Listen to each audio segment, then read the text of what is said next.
Why was his longer? It has something to do with how light focuses through the lens. Something about color. Ab, Aberration. That's right.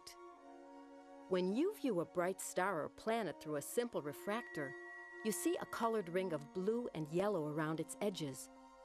By increasing the focal length of the telescope, or making it longer, the less aberration you get. But I only see a ring around Saturn, and it's not blue or yellow. That's because her telescope is not a refractor. It's a reflector. Shortly after Huygens made his long refractors, a man named Sir Isaac Newton did some experiments and figured out that the color aberrations were produced when the light passed through the lenses. So he found a way to use a mirror to focus the light just like a lens, but without the color aberrations. Now, do you want to see some real color? Sure. Okay.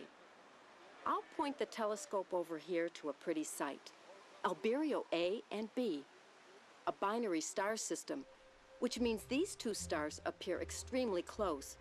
In fact, with your unaided eyes, it appears as a single star in the sky. I see two stars, but they're not the same color. One is blue and one is gold. That's because each star is of a different temperature.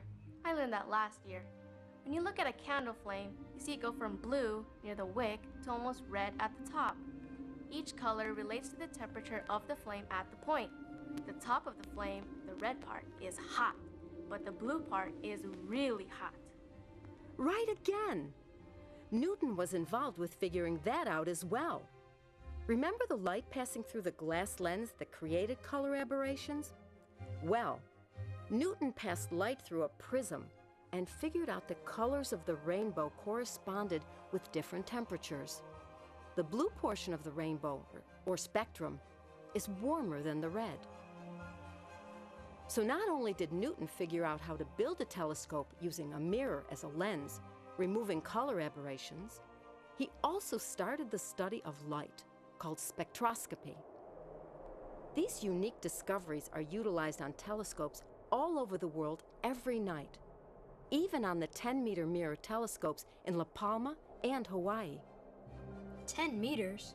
That's like over 30 feet. What's it like looking through one of them?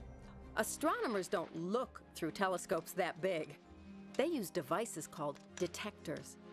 Detectors take the focused light and either image it into a digital photograph or break the light up into a spectrum.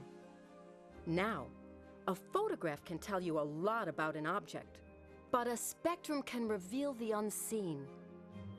See, when astronomers study a spectrum from a star, they can deduce a lot of information about it.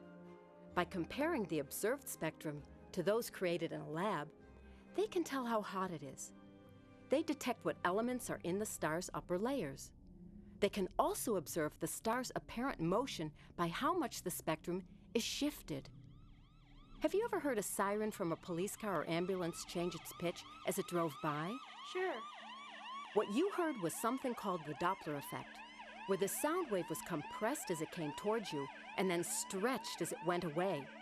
This same effect can be seen in spectra of stars that are in motion coming toward or going away from the observer. This effect can also be used to observe motion in galaxies. Galaxies? Don't we live in a galaxy? Yes, it is called the Milky Way. But did you know that